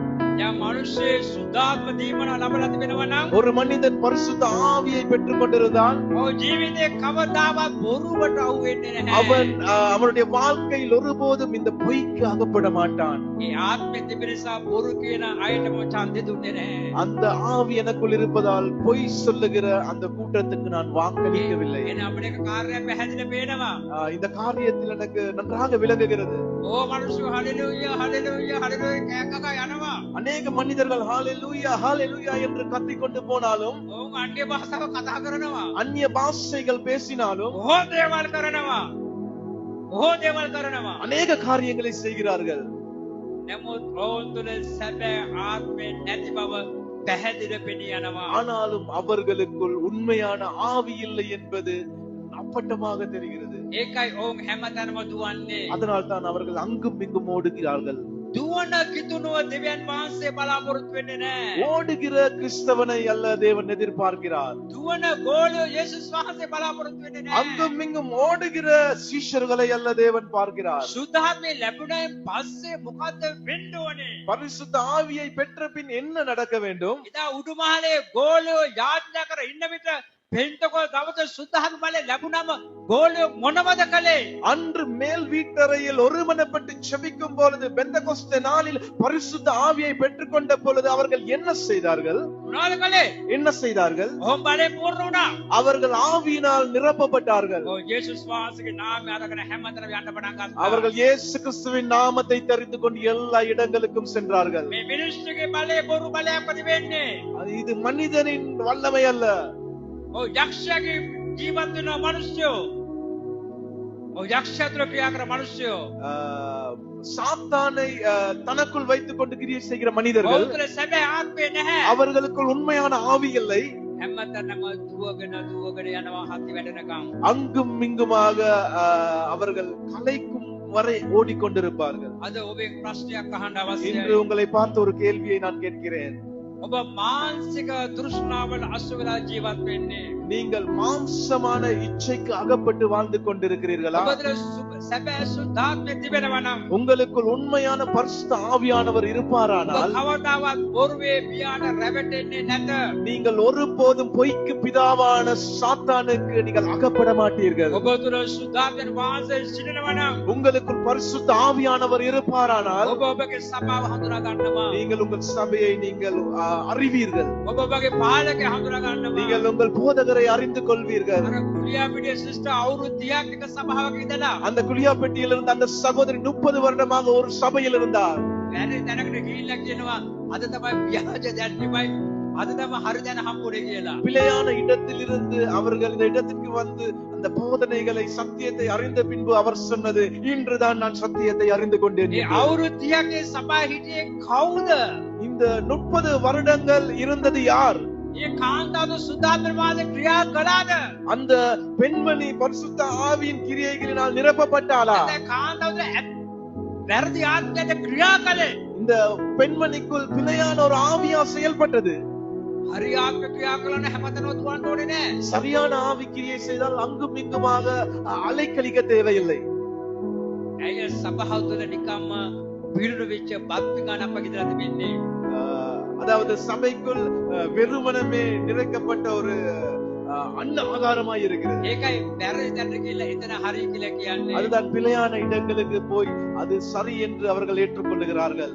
බයිබලයේ මොකද කියන්නේ? ஆனால் வேதாகமம் என்ன சொல்கிறது? සුද්ධාත්මයේ තියෙන මනුෂ්‍ය සභාව හඳුනා ගන්නවා. பரிசுத்த ஆவியை பெற்றுக்கொண்ட மனிதன் சரியான சபையை இனம் கண்டு கொள்ளுவான். සුද්ධාත්මයේ දෙන්න රටේ හරි පාලකයා පත් කර ඡන්ද දෙනවා. பரிசுத்த ஆவியை பெற்றுக்கொண்டவன் சரியான போதகரை சரியான தலைவனை நியமிப்பதற்கு தன்னுடைய வாக்குகளை கொடுப்பான். සුද්ධාත්මයේ තියෙන මනුෂ්‍යව සභාවෙන් කවදාවත් සොලවන්න බෑ. பரிசுத்த ஆவியை பெற்றுக்கொண்ட மனிதனை ஒருபோதும் சபைக்குள் அசைக்க முடியாது. එවැනි පුදුර තමගේ සභාව තුළ දෙවියන් වහන්සේ ආත්මේ පූර්ණවලා ක්‍රියා කරන්න පටන් ගන්නවා. இப்படிப்பட்டவர்களை சபையில் ஆவியினால் நிரப்பி அவர்களை அவர் தேவன் பயன்படுத்த போதுமானவராய் இருக்கிறார். ඔහුට ලැබෙන දීමනාවල පාවිච්චි කරන්න පටන් ගන්නවා. அவர்கள் கொடுத்த கனிகளினாலும் வரங்களினாலும் பாவிக்க அவர் போதுமானவராய் இருக்கிறார். තවත් හාස්කම් බලාපොරොත්තු වෙන්නේ නැහැ. அவர் இன்னும் அற்புதங்களை எதிர்பார்ப்பதில்லை. තවත් ආශ්චර්ය බලාපොරොත්තු වෙන්නේ නැහැ. ஆச்சரியமான காரியங்களை எதிர்பார்ப்பது இல்லை. තවත් වෙන වෙන ඉගෙනීම් බලාපොරොත්තු වෙන්නේ නැහැ. வேறு வேறு பிழையான உபதேசங்களை எதிர்பார்ப்பதில்லை. තමන්ගේ සභාවේ සිට එළියට ගිහිල්ලා அவர்கள் தங்களுடைய சபையில் வெளியில் சென்று සුභාරාජ්‍ය ප්‍රකාශ කරනවා. சுவிசேஷத்தை அறிவிப்பார்கள். ගෝලය පිහි කරනවා. சீஷர்களை உருவாக்குவார்கள். සභාවක් රෝපණය කරනවා. சபைகளை ஸ்தாபிப்பார்கள். මෙන්න සැබෑ ආත්මෙත වෙන මනුෂ්‍යගේ ක්‍රියාවලිය. இதுதான் உண்மையான பரிசுத்த ஆவியை பெற்ற மனிதர்களுக்குள் இருக்கிற குணாதிசயங்கள். දෙවියන් වහන්සේගේ පැවතියෙනා පරම්පරාව. இதுதான் தேவனோடு தரித்திருக்கிற குடும்பங்களின் பரம்பரைகள். ඒ දේ නොකර அதை செய்யாமல் අවුරුදු 10 20 30 40 නොදැන 10 20 30 வருடங்களாக ஒரு இடத்தில் சத்தியத்தை அறிந்து கொள்ளாமல் හැමතැනම දුවනවා නම් அங்கும் இங்குமாக ஓடுவீர்களானால் ඔහු ගැන ඉතාම කනගාටුයි කියන්න. அவர்களை குறித்து நான் மிகவும் வேதனையாக சொல்லுவது, ඔව් සුද්ධාත්ම හඳුනාගෙන නැහැ, සුද්ධාත්ම හඳුරන්නේ නැහැ. அவர்கள் பரிசுத்த ஆவியானவர்களை இனம் காணவில்லை, அவர்கள் பெற்றுக்கொள்ளவும் இல்லை. ඒ අය යක්ෂයාගේ පැවිදෙන අය කියලා බයිබලයේ පැහැදිලිව සඳහන් කරනවා. அவர்கள் சாத்தானுக்கு அகப்பட்டு தரித்திருக்கிறார்கள் என்பது வேதம் தெளிவாக சொல்கிறது. අවසාන ඉරිදරව පොත ඒ අය ගැන පැහැදිලිව සඳහන් කරනවා. இறுதியாக வெளிப்படுத்தல் சுவிசேஷத்தில் மிகவும் அழகாக தெளிவுபடுத்தி இருக்கிறது. ඉරිදරව 22 වෙනි පරිච්ඡේදයේ 15 වෙනි පදය. வெளிப்படுத்தல் சுவிசேஷம் 22வது அதிகாரம் 15வது வசனம். පිටත සිටිනෝ නම් බල්ලෝද මායාකාරයෝද වේශ්‍යකම් කරන්නෝද මිනි මරන්නෝද රූප වදින්නෝද බොරුවකට ප්‍රියවන්නවද ඒ කරන්නව සියල්ල වෙති. நாய்களும் சூனியக்காரரும் விபச்சாரக்காரரும் கொலைபாதகரும் விக்கிரக ஆராதனைக்காரரும் பொய்யை விரும்பி அதின்படி செய்கிற யாவரும் புறம்பே இருப்பார்கள். සැබෑ ආත්මයන් වහන්සේ නැති මනුෂ්‍යයා, உண்மையான ஆவியை அற்ற மனிதன், දිව්‍යන් වහන්සේගේ මාර්ගයේ ගමන් නොකරන මනුෂ්‍යයා, தேவனுடைய வழியில் நடக்காத மனிதன் අවසානයේ කොහාටද යන්නේ? இறுதியில் போகும் இடம் எங்கு? ඔවුන්ට ඉරේ විවෘත වෙනවා. அவர்களுக்கு நரகம் திறந்திருக்கிறது, ඔවුන්ට පාතාල විවෘත වෙනවා. பாதாளம் திறந்திருக்கிறது. ඔවුන් කියලා කියන පුළුවන් යේසුස් වහන්සේගේ නාමයෙන් යක්ෂය දුරු කළා. அவர்கள் அங்கு போய் சொல்லலாம், இயேசுவின் நாமத்தினால் நான் பிசாசை துரத்தினேன் என்று, රෝග සුව කළා. வியாதிகளை குணப்படுத்தினேன் என்று, බලවත් හාස්කම් කළා. வல்லமையான அற்புதங்களை செய்தேன் என்று. යේසුස් වහන්සේ මොකද කියන්නේ? இயேசு கிறிஸ்து சொல்வது என்ன? මම ඔබ අඳුරන්නේ. நான் உன்னை அறியேன். ඇයි අඳුරන්නේ නැත්තේ? ஏன் அறியேன் என்று சொல்கிறார். ඔබ ඒ දේවල් කරන්න ඇති. நீங்கள் அதை செய்யலாம் යක්ෂයාගේ නාමයෙන්, சாத்தானின் நாமத்தினால், යක්ෂයාගේ පරම්පරාවෙන්, பிசாசின் சந்ததி, තවත් මගේ දරුවෝ මුලා කර පිණිස இன்னும் ஜனங்களை வஞ்சிப்பதற்காக ඔබ ඒ දේවල් කරන්න ඇති. நீங்கள் அதை செய்திருக்கலாம். අනුබ දන්නේ නැහැ. ஆனால் நீங்கள் அறிந்தும் இருக்கவில்லை. අනුබ අඳුරන්නේ නැහැ. நான் உங்களை அறியேன் என்றும். නුඹලා කවුද? நீங்கள் யார்? බල්ලෝ, நாய்கள், මායාකාරයෝ, சூனியக்காரர்கள், වේශ්‍යකම් කරන්නෝ. விபச்சாரிகள், නුඹලා කිසිම ඉදස් වර්ගය නැහැ. நீங்கள் கொலைபாதகரும் මඩයට வெளியே போங்கள் என்று சொல்லுவார். ආමේන්. ஆமென். මේ කිතුණු ගමන සෙල්ලමේ ගමනක් නෙමෙයි. கிறிஸ்தவ வாழ்க்கை என்பது ஒரு விளையாட்டு அல்ல. මේක ඊටාම භයානක ගමනක් අපට තිබෙන්නේ. இது ஒரு பயங்கரமான ஒரு பயணம் உங்களுக்கு இருக்கிறது. බොරුවට අන්‍ය භාෂාව කතා කරන්න එපා. பொய்யாக அந்நிய பாஷையை பேச வேண்டாம். බොරුවට දීමනාවල තියනවා කියලා පෙන්නන්න එපා. பொய்யாக உங்களுடைய வரங்களை நீங்கள் உபயோகிக்க வேண்டாம். අද ඔබට අවස්ථාව ලැබෙලා තිබෙනවා. இன்று இன்று உங்களுக்கு ஒரு சந்தர்ப்பம் கிடைத்திருக்கிறது. ඔබගේ පාපය තිබෙන මුළු හදවත පසුතැවෙන්න. உங்களுக்குள் இந்த பாவம் இருக்கும் என்றால் மனம் திரும்புங்கள். ඒ පාපය සම්පූර්ණ අතාරින්න. அந்த பாவத்திலிருந்து முழுமையாக விலகுங்கள். ඔබගේ ජීවිතයේ මානසික ආසාවල්, තෘෂ්ණාවල්, බලාපොරොත්තු ඔක්කොම පැත්තකට දාන්න. உங்களுடைய வாழ்க்கையில் இருக்கிற மாம்சமான இச்சைகள், ஆசைகள், இவ்வளமான காரியங்களை ஒரு பக்கத்தில் விட்டு விடுங்கள். ඔබගේ ජීවිතයේ ආත්මික කාරණාවලින් පූර්ණ කරගන්න. உங்களுடைய வாழ்க்கையை ஆவிக்குரிய காரியங்களால் நிறைத்துக் கொள்ளுங்கள். සුද්ධාත්ම බලය ඔබ ලැබෙන විට பரிசுத்த ஆவியானவர்களின் பலன் உங்களுக்கு ඒ கிடைக்கும் බලය ඔබ பொழுது, පූර්ණ වෙලා அந்த பலத்தினால் நீங்கள் நிறைந்து අන්‍ය භාෂා කතා කරන මිනිසෙක් වෙන්න. அந்நிய பாஷையை பேசுகிற ஒரு மனிதனாய் மாறுங்கள். යේසුස් වහන්සේ ගෝලිය අන්‍ය භාෂාව කතා කරලා මොකද කළේ? இயேசு கிறிஸ்துவின் சீஷர்கள் அந்நிய பாஷைகளை பேசி என்ன செய்தார்கள்? එළියට බැහැලා මොනවද කළේ? அவர்கள் வெளியில் சென்று என்ன செய்தார்கள்? යේසුස් වහන්සේගේ නාමය ප්‍රකාශ කළා. இயேசு கிறிஸ்துவின் நாமத்தை அவர்கள் பிரசங்கித்தார்கள். සුභාරංගේ ප්‍රකාශ කළා. சுவிசேஷத்தை பிரசங்கித்தார்கள். ගෝලිය බිහි කළා. சீஷர்களை உருவாக்கினார்கள். සමාරෝපණය කළා. இன்னும் அநேக சபைகளை ஸ்தாபித்தார்கள். යේසුස් වහන්සේගේ නාමය මහිමයට පත්වන පටන් ගත්තා. இயேசு கிறிஸ்துவின் நாமம் மகிமையடைய ஆரம்பித்தது. මෙන්න සැබෑ සුද්ධාත්ම තිබෙන මනුෂ්‍යයාගේ ක්‍රියාවලිය. இதுதான் உண்மையான பரிசுத்த ஆவியை பெற்றுக்கொண்ட மனிதனின் குணாதிசயங்கள். දෙවියන් වහන්සේ කියන ඔවුන්ට සේවාවල් ලැබෙනවා. அவர்களுக்கு ஊழியங்கள் வழங்கப்படும். ඔවුන් බලයෙන් පූර්ණ වෙනවා. அவர்கள் வல்லமையினால் நிரம்புவார்கள். මම ඔවුන්ව ඉහළින් සරසනවා.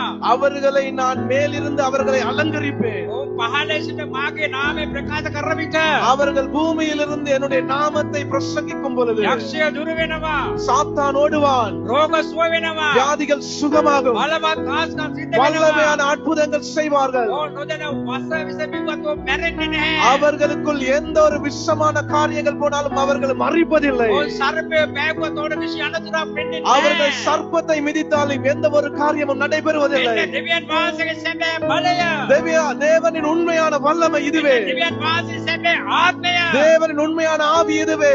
මේක ලොකු ලොකු පාස්වල නෙමෙයි ලැබෙන්නේ. இது பெரிய பெரிய போதகர்களின் ஊடாக அல்ல. ඔබ හිතලා ඒ අයට විතරයි ලැබෙන්නේ කියලා. நீங்கள் நினைக்கலாம் அவர்களால் மாத்திரம் இதை செய்யலாம் என்று. යේසුස් වහන්සේ කියන්නේ මොකද්ද? இயேசு கிறிஸ்து என்பது யார்? ඔබට ලැබෙන්න යනවා. உங்களுக்கு கிடைக்க போகிறது. ඔබේ කුඩා දරුවන්ට ලැබෙන්න යනවා. உங்களுடைய சிறு பிள்ளைகளுக்கு கிடைக்க ඔබගේ போகிறது. තරුණ කණ්ඩ ලැබෙන්න යනවා. உங்களுடைய வாலிபர்கள் பிள்ளைகளுக்கு கிடைக்க போகிறது. පාදාවේ තොර හැම වයසේ මිනිස්සුන්ට ලැබෙන්න යනවා. இந்த பாதாளத்தின் கதவு இந்த உலக ரீதியாக வாழ்கிற எல்லா மனிதருக்கும் திறந்திருக்கிறது. එයාගේ මෙයාගේ හාස්කම් බලන්න එපා. அவர்களின் இவர்களின் அற்புதங்கள் அடையாளங்களை பார்க்க ඇයි வேண்டாம். ඔබට හාස්කම් කරන්න බැරි? ஏன் உங்களுக்கு அதிசயங்களை செய்ய முடியாது? ඇයි ඔබට බලවත් ක්‍රියා කරන්න බැරි? ஏன் உங்களுக்கு வல்லமையான கிரியைகளை செய்ய ඇයි முடியாது? ඔබට අන්‍ය භාෂා කතා කරන්න ஏன் බැරි? உங்களுக்கு அந்நிய பாஷைகளை பேச முடியாது? ඇයි ඔබට දේශනා කරන්න බැරි? ஏன் உங்களுக்கு பிரசங்கிக்க முடியாது? ඇයි ඔබට රෝගී සුව කරන්න බැරි? ஏன் உங்களுக்கு வியாதியஸ்தர்களை குணப்படுத்த முடியாது? ඇයි ඔබට යක්ෂ දුරු කරන්න බැරි? ஏன் பிசாசை துரத்த முடியாது? මම විතරද කරන්න ඕනේ? என்னால் மாத்திரமா அது முடியும்? මම විතරද කරන්න ඕනේ? நான் மாத்திரமா செய்ய வேண்டும்? එහෙම නීතිය බයිබලේ නැහැ. அப்படி ஒரு நீதி வேதாகமத்தில் இல்லை. සභාවේ ඉන්න හැම කෙනෙකුම මේ දේවල් කරන්න අවශ්‍යයි. சபையில் இருக்கிற அனைவரும் இதை செய்ய මේ வேண்டும். බලය ස්වර්ගයෙන් ලැබිලා තිබෙන්නේ. இந்த வல்லமை பரலோகத்திலிருந்து ඒක கிடைப்பது. යක්ෂයාගේ ලැබුණු බලය නෙමෙයි. இது சாத்தானால் உண்டான வல்லமை அல்ல. ඒක දෙවියන් වහන්සේගේ ලැබුණු බලය. இது தேவனால் உண்டான ஒரு வல்லமை. බොරුවට අන්‍ය භාෂාව කතා කරන්න එපා. பொய்யாக அந்நிய பாஷைகளை பேச வேண்டாம். බොරුවට මිනිස්සු රවට්ටන්න එපා. பொய்யாக மனிதர்களை ஏமாற்ற வேண்டாம். බොරුවට රඟපාන්න එපා. பொய்யாக நீங்கள் நடிக்க வேண்டாம். පාපයේ තියෙන මිනිස්සු, பாவத்தில் உள்ள மனிதன், වැරදි කරන මිනිස්සු, பிழை செய்கிற மனிதன், බොරුවේ පියාගේ දරුවෝ හැටියට මහ පොළොවේ රඟපානවා. பொய்க்கு பிதாவான இந்த சாத்தானின் பிள்ளைகள் இப்படியாக பொய்யாக நடித்துக் கொண்டிருக்கிறார்கள். අපි එහෙම වෙන්න ඕනේ නෑ. நாங்கள் அப்படி இருக்க வேண்டிய அவசியம் இல்லை. මේ මගේ ජීවිතය සුද්ධ ජීවිතයක් නම්, எங்களுடைய வாழ்க்கை ஒரு பரிசுத்தமான ஜீவியம் මේ என்றால், මගේ ජීවිතේ පවිත්‍ර ජීවිතයක් නම්, எங்களுடைய ஜீவியம் ஒரு பரிசுத்தமான ஜீவியம் என்றால், ඔබ තමයි සිංහයා. நீங்கள் தான் சிங்கம். ඔබ තමයි යුදා සිංහයාගේ දුව.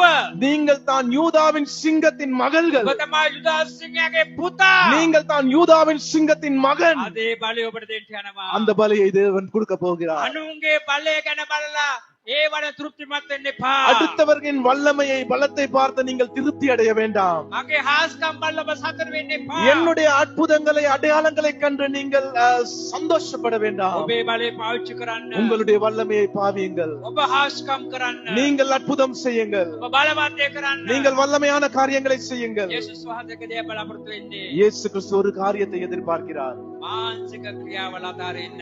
மாம்சமான காரியங்களை விட்டு விடுங்கள். ඒක යක්ෂයාගේ ඉන්නව ක්‍රියාදාමයක් තිබෙනවා. அது பிசாசானவனின் கிரியையாய் இருக்கிறது. යේසුස් වහන්සේ කල්වාරි කුල ජීවිතේ පූජා කළේ. இயேசு கிறிஸ்து கல்வாரி சிலுவையில் ஜீவனை கொடுத்தது ඔබව මාංශයෙන් ගලවන පිණිසයි. உங்களை மாம்சத்தில் இருந்து ரட்சித்துக் கொள்வதற்கு, ඔබට ආත්ම ජීවිත ලබා දෙන පිණිසයි. உங்களுக்கு ஆவிக்குரிய ஜீவியத்தை கொடுப்பதற்காக. ඔබ සූදානම් නම් நீங்கள் ஆயத்தமாய் இருந்தால் අදේ බලය අදකිට යනවා. அந்த வல்லமையை நீங்கள் பெற்றுக் கொள்ளுவீர்கள். උන්වහන්සේ පුරපන්ට යනවා. உங்களை நிரப்ப போகிறார். සභාවේ සෙනග නැහැ කියලා හිතන්න එපා. சபையில் ஜனங்கள் இல்லை என்று நினைக்க வேண்டாம். ඔබට පැටලු නැහැ කියලා හිතන්න එපා. ஆடுகள் இல்லை என்று நினைக்க வேண்டாம். ඔබ හරි තැන එන විට දෙවියන් වහන්සේ සෙනග ගේට් යනවා. நீங்கள் சரியான விதத்தில் செயல்படும் பொழுது அநேகரை தேவன் கூட்டி சேர்க்க දෙවියන් போகிறார். වහන්සේ ඔබ සභා රූපකේ ඔබ තුළ ක්‍රියා කරන්න යනවා. தேவன் உங்களை கொண்டு இந்த சபையினூடாக அநேக காரியங்களை கிரியைகளை செய்ய போகிறார். ඒ නිසා වචනේ ඔබ තුළ තේරුම් ගන්න. அதனால் இந்த வார்த்தையை நன்கு அறிந்து புரிந்து கொள்ளுங்கள். අපි ඇස් වසා ගනිමු. கண்களை மூடிக்கொள்ளுவோம். අපේ ජීවිතේ අපි අවංකව පසුතැවිලි වෙමු. நாங்கள் எங்களுடைய வாழ்க்கையில் உண்மையாக மனம் திரும்புவோம். ඔබ තුළ එක හෝ මාංශික ක්‍රියාවක් තිබෙනවා නම් உங்களுக்குள் ஏதாவது மாம்சத்தின் கிரியைகள் ඔබ இருந்தால் හැමතැනම දුවන්ට යනවා. நீங்கள் அங்கும் இங்கும் ஓடுவீர்கள். මන්ද ඔබ යක්ෂයාගේ පැවතෙන බීජයක් කියලා බයිබලෙන් පැහැදිලි කියනවා. இந்த சாத்தானால் உண்டான விதையாக இருக்கிறது என்று வேதம் சொல்கிறது. අවංකව පසුතැවෙන්න. உண்மையாக மனம் திரும்புங்கள். අවංකව යාඥා කරන්න. உண்மையாக ஜெபம் செய்யுங்கள். මාංශික ක්‍රියාවල නිදහස් වෙන්න. மாம்சத்தின் காரியங்களிலிருந்து விடுதலை பெற ඔරුවේ පියාට අහු වෙන්න එපා. பொய்க்கு பிதாவுக்கு அகப்பட வேண்டாம். ඔරුවට නොරැවටෙන පිණිස. பொய்க்கு ஏமாறாமல் ඔරුව ජය ගන්න පිණිස. பொய்யை ஜெயம் கொள்ளுவதற்கு ඔබ යාඥා කළා කියන්න. நீங்கள் ஆவியானவரை நோக்கி பாருங்கள். සුද්ධාත්ම බලය පුරවන්න කියලා. பரிசுத்த ஆவியினால் நிரப்பும்படியாக. සුද්ධාත්ම බලය පුරවන්න කියන්න. பரிசுத்த ஆவியினால் நிரப்பும்படி. මේ දේවපුරේ ඉන්න ඔබම මන නෙවෙයි. இந்த சபையிற்குள்ள இருக்கிற நீங்கள் மாத்திரமல்ல, ක්‍රිස්තියානි කාර්යයක් නම් நீங்கள் கிறிஸ்தவர்களாய் இருந்தால், යේසුස් වහන්සේ පිළිගත් මිනිසෙක් නම් இயேசுவை ஏற்றுக்கொண்ட மனிதனாய் இருந்தால், ඔබ කල්පනා කරලා බලන්න ඔබ සුද්ධාත්ම වහන්සේ ඉන්නවද කියලා. நீங்கள் சிந்தித்து பாருங்கள், பரிசுத்த ஆவியானவர் உங்களுக்குள் இருக்கிறாரா என்று. නැහැ කියනවා නම් දැන් ලබා ගන්න. இல்லை என்றால் இப்பொழுது நீங்கள் பெற்றுக்கொள்ளுங்கள்.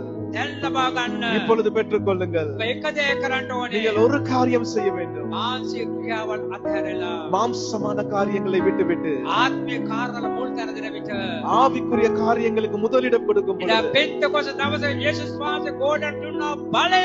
அன்று பெந்தகொஸ்து நாளில் சீஷர்களுக்கு கொடுத்த வல்லமை ඔබ ඉන්න ස්ථානයේදී நீங்கள் இருக்கும் ஸ்தானத்தில் ඔබ විත වැගිරෙන්න යනවා. உங்களுக்கும் கிடைக்கும். ඔබ ඉන්න ගෙදර වෙන්න පුළුවන්. நீங்கள் இருக்கிற வீட்டிற்கு வரும். ඔබ ඉන්න සභාව වෙන්න පුළුවන්. நீங்கள் இருக்கிற சபையிலா இருக்கலாம். ඔබ ඉන්න ස්ථාන වෙන්න நீங்கள் පුළුවන්. இருக்கிற ஸ்தானத்திலா இருக்கலாம். ඒ බලය වැගිරෙන්න යනවා. இந்த வல்லமை ஊற்றப்படும். ඒ බලය වැගිරෙන්න යනවා. இந்த வல்லமை ஊற்றப்படும். ඒ බලය වැගිරෙන විට இந்த வல்லமை ஊற்றப்படும் பொழுது නිර්භීතව යේසුස් වහන්සේ සංසා කරන්න යනවා. நீங்கள் இயேசு கிறிஸ்துவை நோக்கி நீங்கள் உங்களுடைய துதிகளை ஏறெடுப்பீர்கள். ඔබ කාගේවත් දේවදාසයාගේ පාද ලෙව කන්න ඕනේ නැහැ. நீங்கள் எந்த ஒரு ஊழியக்காரன் பாதத்திலும் விழ தேவையில்லை. ඔය වන්දන දේවදාසට අප්පුඩි ගාලා ඔවුන්ව ඔසවන්න ඕනේ නැහැ. எந்த ஊழியனுக்கும் அந்த கரங்களை தட்டி அவனை பிரஸ்தாபப்படுத்த அவசியம் இல்லை. සැබෑ දේවදාසයෝ මනුෂ්‍යයාගේ ගෞරවය බලාපොරොත්තු වෙන්නේ නැහැ. உண்மையான தேவ மனிதர்கள் எந்த ஒரு கௌரவத்தையும் எதிர்பார்ப்பதில்லை. ඔවුන් සේවය කරන දෙවියන් වහන්සේට அவர்கள் ஊழியம் செய்வது தேவனுக்கு. දෙවියන් වහන්සේට ගෞරව කරනවා. தேவன் அவர்களை கௌரவப்படுத்துவார். මේ ටික තේරුම් ගන්න. அதை நீங்கள் புரிந்து கொள்ளுங்கள். ඇස් වසා ගන්න. கண்களை மூடிக்கொள்ளுங்கள். ඔබේ ජීවිතය හදා ගන්න. உங்களுடைய வாழ்க்கையை அமைத்துக் கொள்ளுங்கள். ඔබ දේවස්ථාන යන්න ඕනේ සුද්ධාත්ම බලය ලබා ගන්න. நீங்கள் பரிசுத்த ஆவியை பெற்றுக்கொள்வதற்கு தேவஸ்தானத்திற்கு போக வேண்டும் என்ற அவசியம் இல்லை. ඔබ ඉන්න ස්ථානයේ දලසින යාඥා කරන්න. நீங்கள் இருக்கிற இடத்தில் முழங்கால் படியிட்டு ஜெபம் செய்யுங்கள். ඔබ ලෝකේ කොහේ හිටියක් කමන්නේ. நீங்கள் உலகத்தில் எங்கு இருந்தாலும் பரவாயில்லை. දැන් මානසික ක්‍රියාවල අතහරින්න. மாம்சத்தின் காரியங்களை விட்டு விடுங்கள். යේසුස් වහන්සේ ආත්මික කලායට යනවා. இயேசு கிறிஸ்து உங்களுக்குள் வருவார். හalleluya. ஹalleluya. හalleluya. ஹalleluya. අපි යාඥා කරමු. நாங்கள் ஜெபம் செய்வோம். දෙවියන් වහන්සේ මේ පැටලු අපට බාරයි ස්වාමිනේ. பிதாவே, உம்முடைய கரத்தில் இந்த ஜனங்களை ஒப்பு கொடுக்கிறேன். ඔවුන් රවට්ටන්නව ඔරුවේ පියාගේ ඔබගේ ජනතාව ගලවගත මැනව. அவர்களை ஏமாற்றுகிற இந்த பொய்க்கு பிதாவான சத்ருவினிடத்திலிருந்து பாதுகாத்துக் கொள்வீராக. අනේ ස්වාමිනේ ආසරණයි ස්වාමිනේ. அவர்கள் உதவியற்ற நிலையில் இருக்கிறார்கள். ආස්කම් පෙන්නලා அற்புதங்களை காண்பித்து ඔබගේ වචනේ විකෘත කරලා உம்முடைய வார்த்தையை பொய்யாக்கி ඔවුන්ට නමස්කාරය ලබා ගන්නවා. ව්‍යාජ දේව සේවයක් තිබෙන බව ඔවුන්ට අවබෝධ දෙන පිණිස தங்களை பிரஸ்தாபப்படுத்தி கௌரவப்படுத்திக் கொள்ளும் விதமாக செய்கிற ஒவ்வொரு பொய்யான தேவ ஊழியர்களையும் තිබෙනව දැනගන්න පිණිස அவர்களை அறிந்து கொள்ளும்படியாக සැබෑ ආත්මික දහස් කරන්න ස්වාමීනි. உண்மையான ஆவியை நீர் கட்டளையிடுவீராக. අද ලංකාවේ බොහෝ පැටලු විනාශ කර ගමන් இன்று කරනවා. இந்த இலங்கை தேசத்தில் அநேக ஆடுகள் பிழையான வழியில் போகிறார்கள். අද ලංකාවේ බොහෝ පැටලු වැරදි මාර්ගවල ගමන් කරනවා. இன்று அநேக ஆடுகள் பிழையான வழியில் நடந்து கொண்டிருக்கிறார்கள். අද ලංකාවේ බොහෝ පැටලු දේවදාසයන් තමන්ගේ ස්වාමියා කරගෙන ඉන්නවා ස්වාමීනි. இன்று அநேக ஜனங்கள் போதகர்களை தேவன் என்று அவர்கள் பிரஸ்தாபப்படுத்திக் கொண்டிருக்கிறார்கள். යක්ෂයා බලවත් සභාවට පහර දෙමින් සිටිනවා ස්වාමීනි. சாத்தான் மிகவும் வல்லமையாக சபைகளை தாக்கிக் கொண்டிருக்கிறான். ස්වාමීනි ක්‍රියා කරන්න. பிதாவே நீர் கிரியை මේ செய்வீராக. මනුෂ්‍යක හදවත ස්පර්ශ කරන්න. இவர்களுடைய இருதயத்தை ஸ்பர்சிப்பீராக.